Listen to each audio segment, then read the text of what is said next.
They came for my son, with a story so vile it turned my blood to ice, and in that instant, I stopped being a wife and became a weapon. The kitchen, usually a sanctuary of warmth and the comforting scent of dinner, suddenly felt like an interrogation room. Overhead, the soft hum of the fluorescent lights cast long, unsettling shadows, mirroring the dread tightening its grip around my chest. The first tremor, the tiny fracture in the foundation of my life, appeared on a Tuesday evening in March. My son, Liam, sat across from me at the kitchen table, his geometry homework spread out between us, a battle he was valiantly losing. He was just 14, a gangly kid with a mop of brown hair and an earnest concentration that always made me smile. Then, the front door swung open. It was my husband, Mark, his face already set in a grim, unyielding line. Trailing silently behind him was his daughter, Chloe. 16 years old, 2 years Liam's senior, she'd been living with us for 8 agonizing months, ever since her mother decided the bohemian allure of Paris trumped actual parenthood. Chloe's eyes were red, puffy, mascara smeared beneath her lower lashes like war paint. My stomach clenched. An alarm blared in my head, primal and insistent. "We need to talk," Mark announced, his voice clipped, an edge I'd never heard directed at me. Liam, sensing the sudden shift in the atmosphere, instinctively gathered his books. My son was a good kid, sensitive to tension, always trying to smooth things over. As he headed for the stairs, Chloe shot him a look, a flash of something I couldn't decipher. Liam's shoulders tensed, a visible flinch, before he disappeared around the corner. In our bedroom, Mark closed the door with deliberate, almost theatrical, care. Chloe perched on the edge of our bed, her hands twisting in her lap, looking every inch the fragile victim. The scene felt chillingly staged. Rehearsed. "Chloe told me something extremely disturbing today," Mark began, refusing to meet my gaze.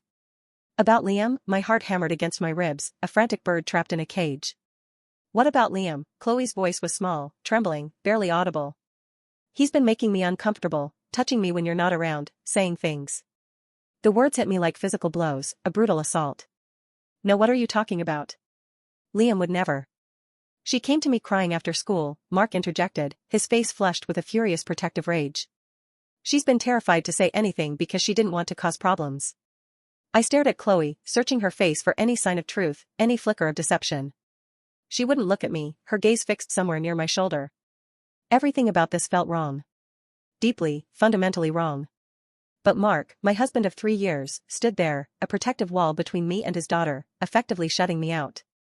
"I need to hear exactly what you're claiming," I said, forcing my voice to remain steady, though panic was clawing at my throat. Chloe's story unspooled in halting, fragmented whispers. Liam had supposedly cornered her in the hallway last week. He'd made inappropriate comments about her appearance. He'd brushed against her in ways that felt deliberate. She even claimed he tried to follow her into the bathroom just 2 days ago. Each accusation was a hammer blow, not because I believed them, never, but because I could see Mark did.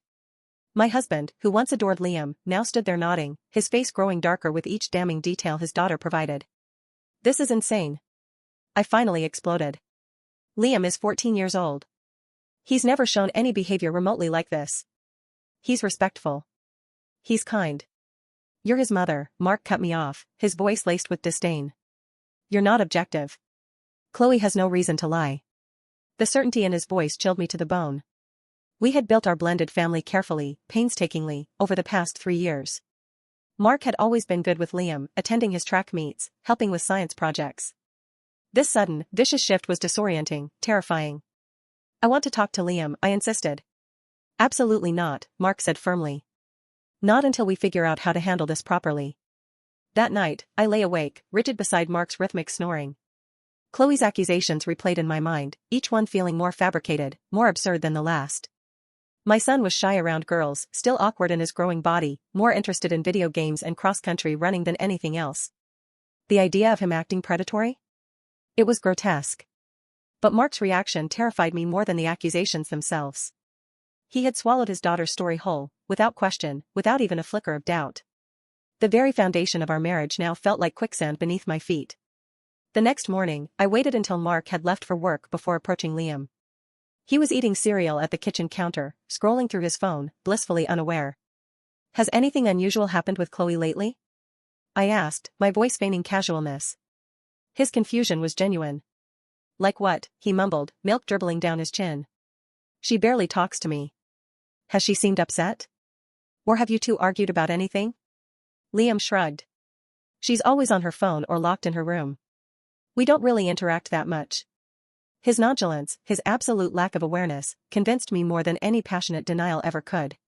Liam was still operating in the regular rhythm of teenage life, oblivious to the storm gathering around him. Over the next week, Mark grew increasingly distant. He started working late, coming home after dinner and heading straight to his home office. Chloe moved through the house like a ghost, avoiding me entirely, clinging to her father whenever he was present. The atmosphere became suffocating, poisonous. Then Mark announced he'd contacted an attorney. The words came out casually over breakfast, as if he were mentioning a dentist appointment, not potentially obliterating our family. An attorney? I repeated, my coffee cup frozen halfway to my lips. For what?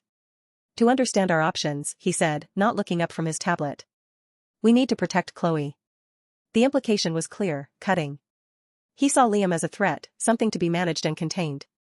My son, who still slept with a stuffed dog he'd had since he was 6, who cried during sad movies, who volunteered at the animal shelter every Saturday.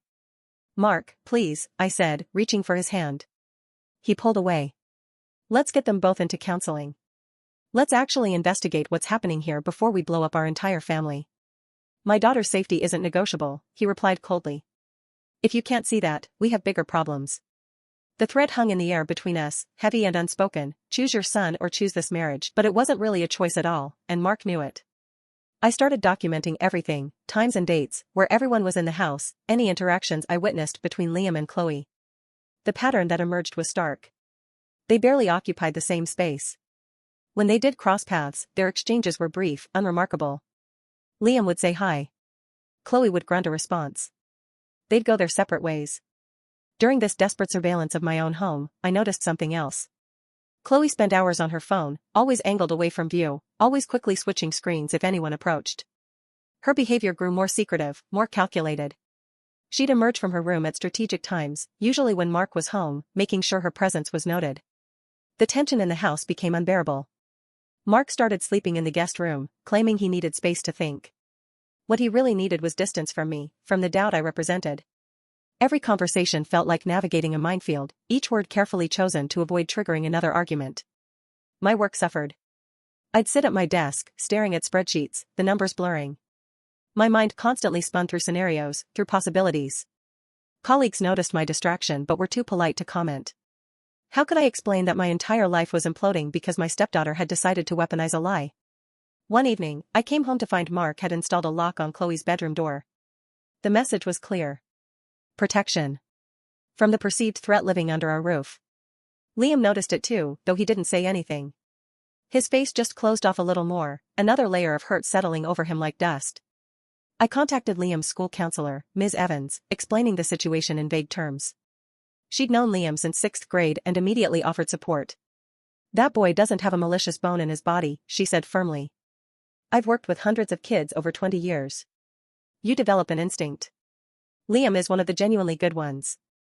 Her words were a lifeline I clung to during the darkest moments. When Mark's certainty made me question my own judgment, I'd remember Ms. Evans's assessment. Professional validation mattered, especially when my husband treated me like I was delusional. I also reached out to parents of Liam's friends, carefully fishing for information without revealing the full situation. Every single one had positive things to say. Liam was respectful, polite, the kind of kid they were happy to have their children spend time with. One mother mentioned her daughter had a small crush on him last year, and Liam had been so awkward and sweet about it that it became a running family joke. These testimonials to my son's character reinforced what I already knew. But they also served another purpose. I was building a case, gathering character witnesses for a battle I hoped wouldn't come, but suspected was inevitable. Eleanor Vance, the attorney I was secretly researching, had advised me to prepare for the worst-case scenario. And the worst case was criminal charges that could follow Liam for life. Meanwhile, Mark doubled down on his position. He started talking about sending Liam to live with my ex-husband in Colorado, getting him out of the house for everyone's safety. The suggestion made my blood boil. Liam hadn't seen his biological father in 4 years, not since the man decided his new family was more important than his old one. Absolutely not, I told Mark flatly. You're not shipping my son off like unwanted furniture. Then what's your solution? He demanded. We can't keep living like this, with Chloe terrified in her own home. Chloe isn't terrified, I shot back, my voice rising. She's performing, and you're the only one buying tickets to the show. The argument escalated, voices rising until we were both shouting. Chloe appeared at the top of the stairs, her timing impeccable as always. She looked small and frightened, playing her role to perfection. Mark immediately softened, going to comfort his daughter while shooting me a look of pure disgust. That was the moment I knew. The marriage was truly over. Mark had chosen his side, and no amount of evidence or logic would change his mind. His guilt over being an absent father for most of Chloe's life had created a blind spot she exploited masterfully. I started making plans to leave.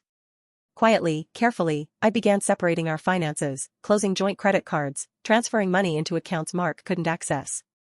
My brother, Daniel, offered his spare room without hesitation when I called him late one night, crying so hard I could barely speak. "Pack your stuff in Liam's," Daniel said simply. "Come whenever you're ready. You can stay as long as you need." The kindness nearly broke me all over again. In the midst of Mark's betrayal, having someone believe in me without question felt like oxygen.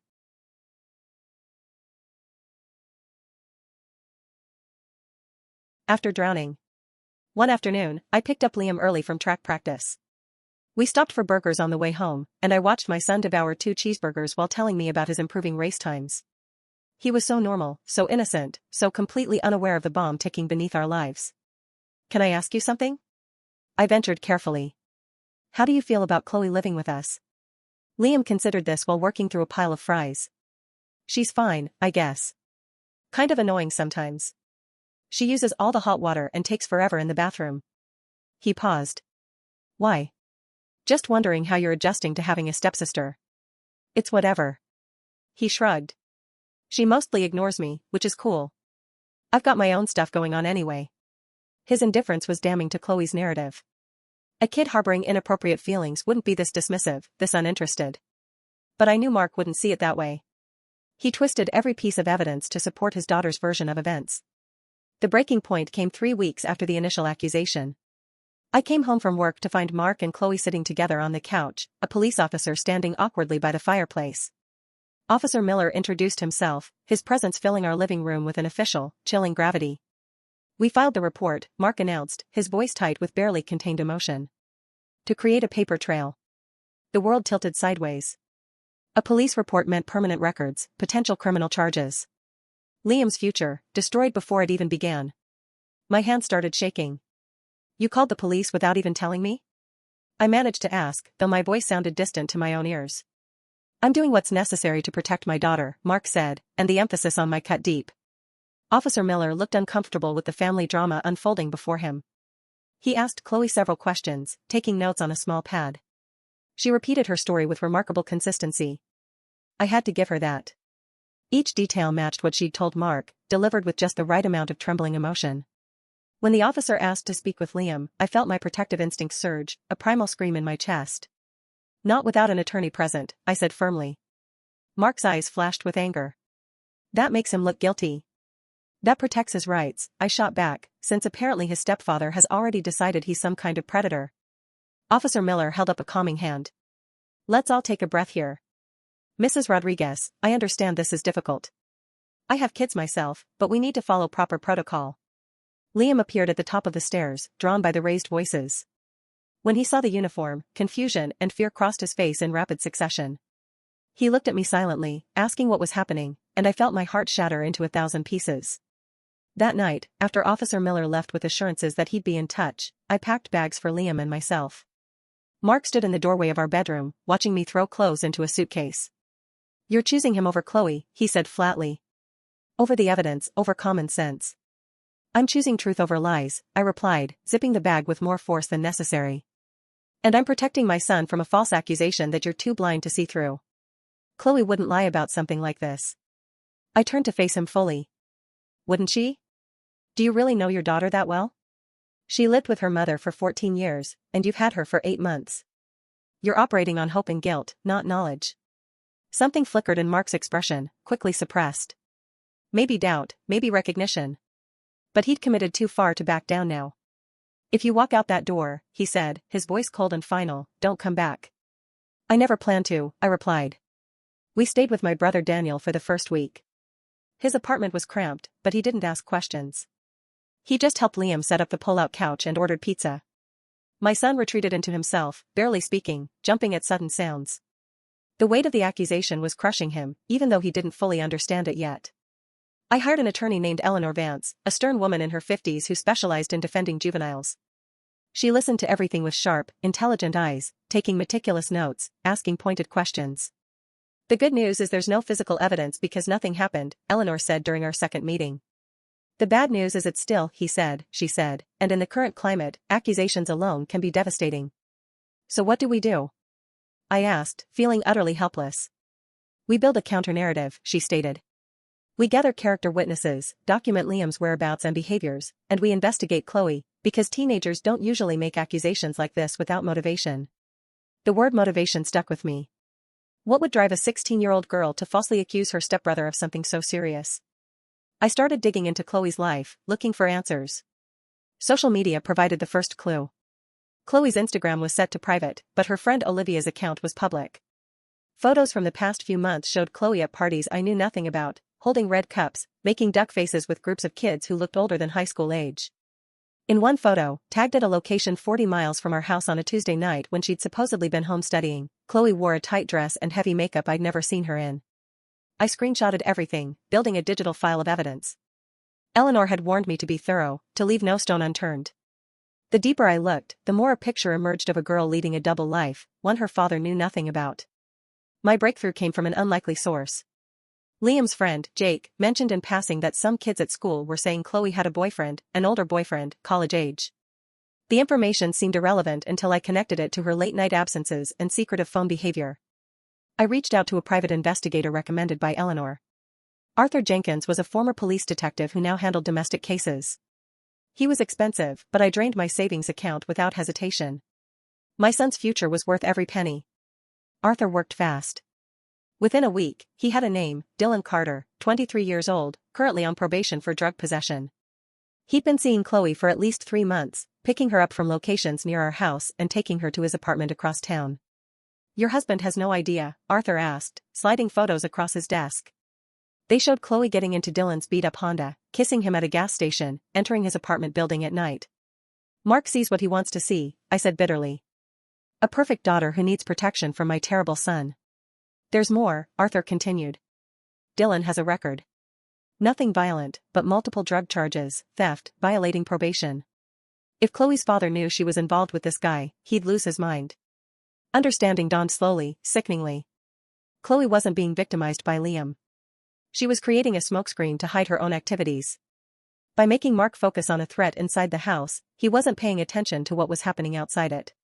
Arthur provided additional details that painted an even clearer picture. Dylan worked sporadically at an auto body shop, lived in a rundown complex known for drug activity, and had violated his probation twice in the past year. He was exactly the kind of person Mark would lose his mind over if he knew his precious daughter was involved with him. The investigator had also discovered that Chloe had been skipping classes regularly, forging absence notes with surprising skill. Her grades had dropped significantly over the past semester, something Mark apparently hadn't noticed because she'd been intercepting progress reports and report cards before he saw them. She's not just lying about your son, Arthur explained. She's constructed an entire false reality. The accusation against Liam is just one piece of a much larger deception. This girl has been playing her father like a violin for months. I felt sick looking at the evidence spread before me. Not just because of what Chloe had done to Liam, but because of how thoroughly she'd manipulated Mark. My husband prided himself on being perceptive, on reading people. Discovering his daughter had fooled him so completely would devastate him. But he deserved that devastation. He had chosen willful blindness over truth, chosen to believe the worst about an innocent child rather than question his own daughter's motives. Whatever pain he experienced from this revelation was entirely earned.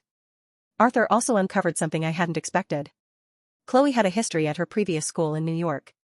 Before she moved to Paris with her mother, there had been an incident. Another false accusation against a male student, though that one had been quickly disproven. The school's response had been to recommend counseling, which Chloe's mother had apparently ignored.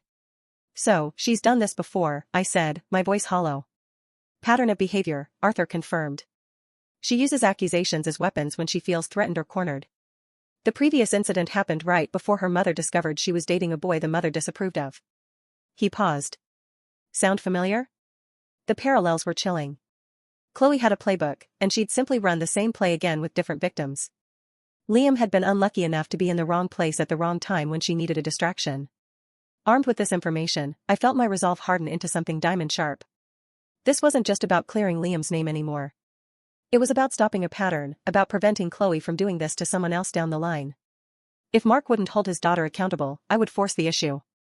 We need definitive proof, Eleanor advised when I brought her Arthur's findings. Right now.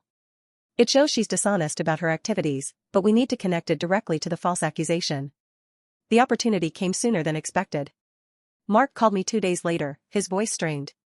Chloe's been having nightmares, crying in her sleep. This is serious trauma, and it's getting worse. I bit back the angry response that wanted to escape. Instead, I said carefully, has she considered talking to a counselor? She's terrified Liam will retaliate if she pursues this further, Mark said. But I think we need to move forward with formal charges. The threat was explicit. If I didn't act fast, my son would face criminal prosecution based on manufactured evidence. I called an emergency meeting with Eleanor and Arthur. We go on the offensive, Eleanor decided. We expose everything and force Mark to confront reality. It's risky, but you're out of time. I composed a detailed email to Mark, attaching every photo Arthur had collected, every piece of evidence showing Chloe's secret life. I included timestamps proving she'd lied about her whereabouts dozens of times. I added screenshots of her social media, showing behavior completely at odds with the innocent victim narrative she'd constructed. And I finished with a simple statement, your daughter is lying about Liam to hide her relationship with a 23-year-old man on probation, but before I sent it, I did one more thing. I compiled a separate document outlining Chloe's history at her previous school, the pattern of false accusations, and a detailed timeline showing how her current accusation coincided perfectly with the start of her relationship with Dylan. I included statements from Liam's teachers, his school counselor, and parents of his friends. I attached medical records showing Liam had been at the orthodontist during one of the times Chloe claimed he'd cornered her.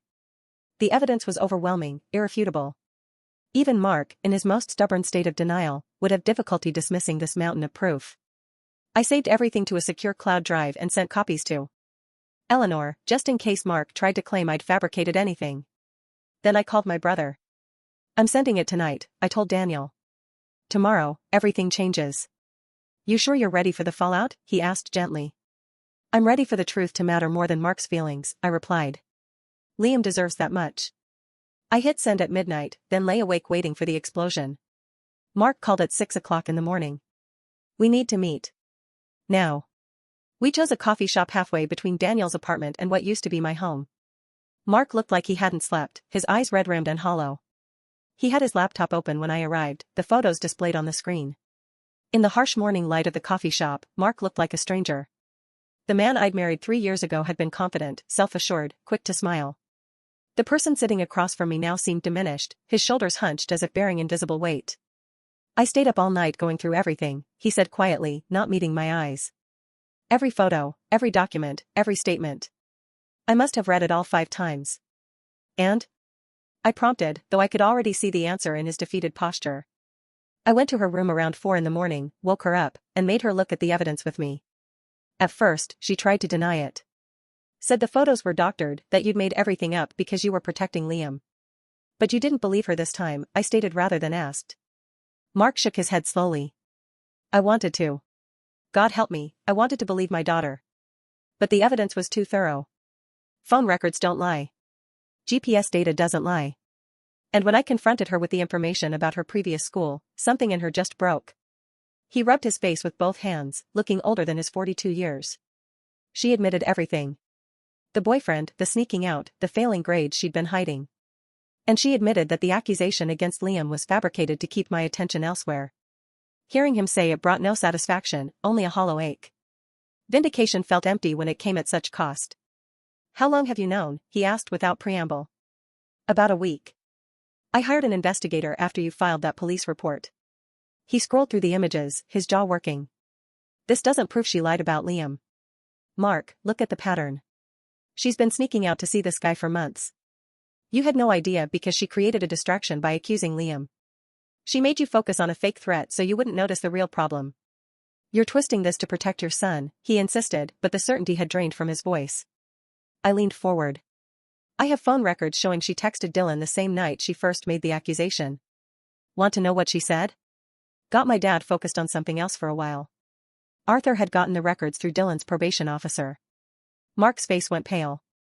The evidence was overwhelming, undeniable. His perfect victim daughter had manipulated him completely. And watching him realize it felt like witnessing a building collapse. I confronted her this morning, he finally admitted.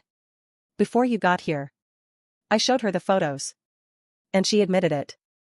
All of it. The boyfriend, the lies, everything. His voice cracked. She said she panicked when I started asking why she was coming home so late. She needed a story that would keep me distracted. The vindication felt hollow. I'd been right, but the damage was already done. My marriage was destroyed. Liam had suffered weeks of stress and fear. And Mark had to live with knowing he failed both his daughter and his stepson. You owe Liam an apology, I said quietly. A real one. In person. Mark nodded slowly, staring into his untouched coffee. What she did to him, to you, to us. I don't know how to fix it. You can't, I replied honestly. You believed her without question. You were ready to destroy a 14-year-old boy's life without a shred of actual evidence. That's not something you just apologize away. I was trying to protect my daughter. You were trying to be the father you haven't been for the past 14 years, I corrected. You were operating from guilt, not reason. And Chloe knew exactly how to exploit that. We sat in silence for a long moment, the coffee shop bustling around us with the morning rush. Mark looked broken, aged 10 years overnight. Part of me felt sorry for him. The larger part remembered the cold certainty in his voice when he told me not to come back. I withdrew the police report, Mark said eventually. Filed the retraction this morning. Officer Miller wasn't surprised. He said something felt off about the whole thing from the beginning. Small comfort, but I took it. At least Liam wouldn't have this following him forever in official records. What happens with Chloe? I asked. She's going back to her mother's. I already called. Turns out Paris wasn't working out anyway, and she's moving back to Boston next month. Mark laughed bitterly. Chloe can be her problem for a while. I clearly don't know how to handle a teenage girl. And us? He finally met my eyes. There is no us anymore, is there? You'll file for divorce. It wasn't a question, so I didn't treat it like one. My attorney is drawing up papers. You'll be served next week.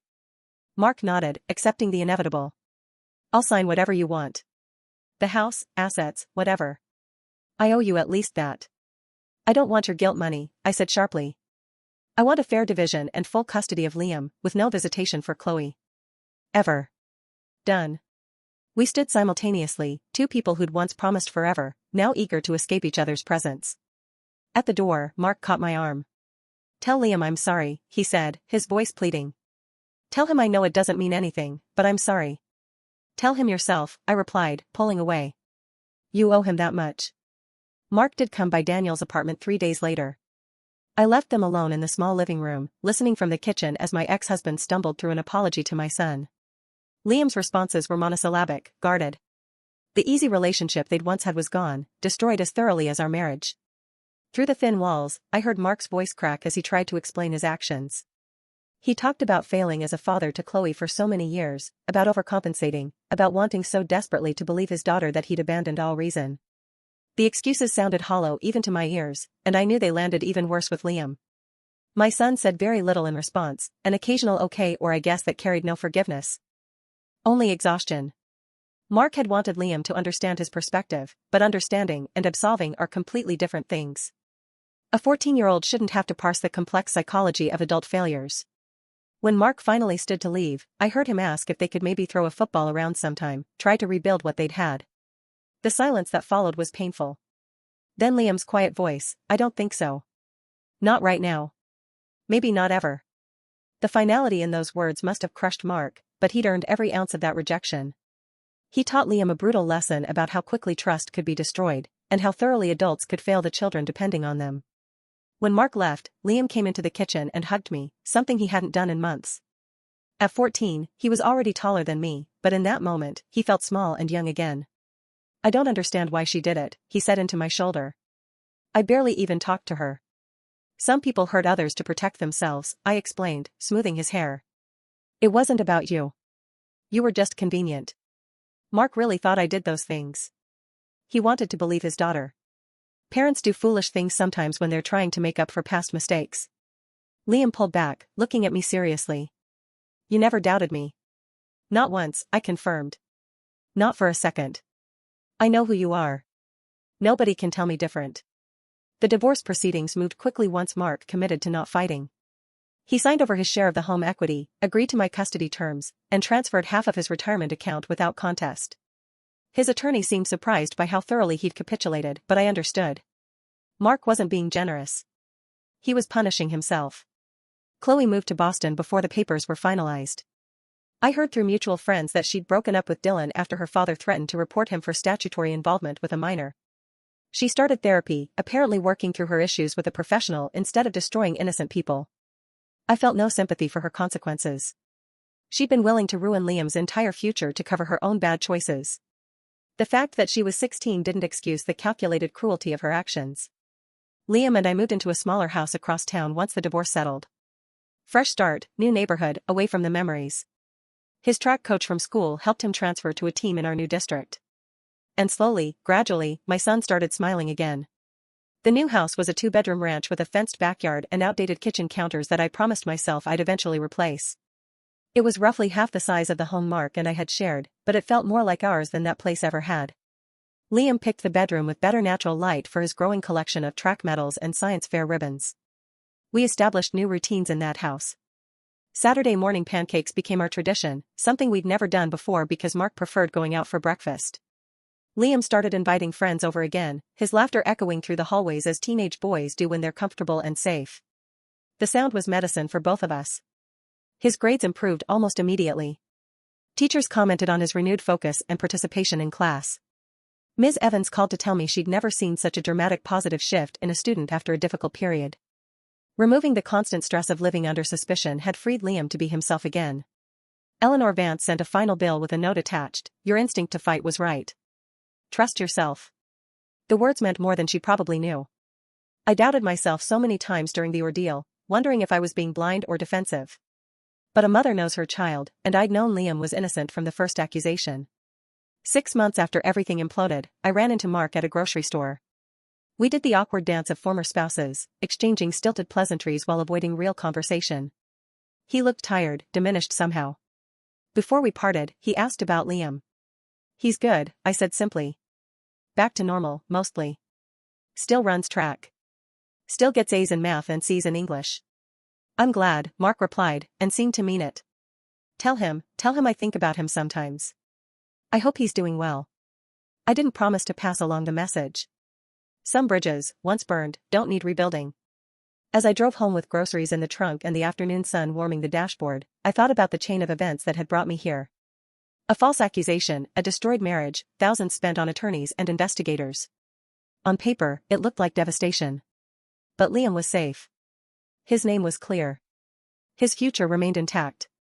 And I'd learned something valuable about trusting my instincts, about fighting for truth even when everyone else accepts convenient lies. Revenge wasn't destroying Mark's life or exposing Chloe publicly.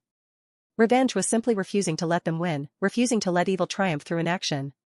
Sometimes, the most brutal vengeance is surviving with integrity while others drown in their own deception. Liam was waiting when I got home, helping me unload groceries without being asked. He'd grown another inch over the summer, all legs and angles. Soon he'd be taller than Daniel, taller than Mark had been. A good kid growing into a good man, despite someone's best efforts to derail him. "Mom," he asked as we put away cereal boxes, "do you think Chloe ever feels bad about what she did?" I considered the question carefully. Maybe. People's consciences work differently, but whether she feels bad or not doesn't change what happened. Your job isn't to worry about her feelings. Your job is to keep being yourself. He nodded, satisfied with the answer. That was the thing about Liam. He didn't carry grudges, didn't obsess over injustice. He'd been hurt, but he wasn't broken. Some kids would have emerged from this ordeal bitter and distrustful. My son just kept running his races and doing his homework and believing in basic goodness. The real victory wasn't in exposing Chloe's lies or forcing Mark to face his mistakes. The real triumph was that Liam came through it whole, his character intact, his future unlimited. Everything I'd fought for, every dollar spent and sleepless night endured, had been worth it to preserve that. As for Mark and Chloe, they'd have to live with their choices. Mark would always know he'd been willing to sacrifice an innocent kid out of his own guilt. Chloe would carry the knowledge of the damage she'd caused for a relationship that lasted less than a year. Those burdens were their own revenge, more thorough and lasting than anything I could have devised. Justice isn't always loud or dramatic. Sometimes it's quiet and patient. Sometimes it's just a mother believing her son when the whole world seems ready to condemn him, and fighting until truth wins. What would you have done in my shoes? Would you have fought just as hard, or would you have accepted the easier path? Let me know in the comments below.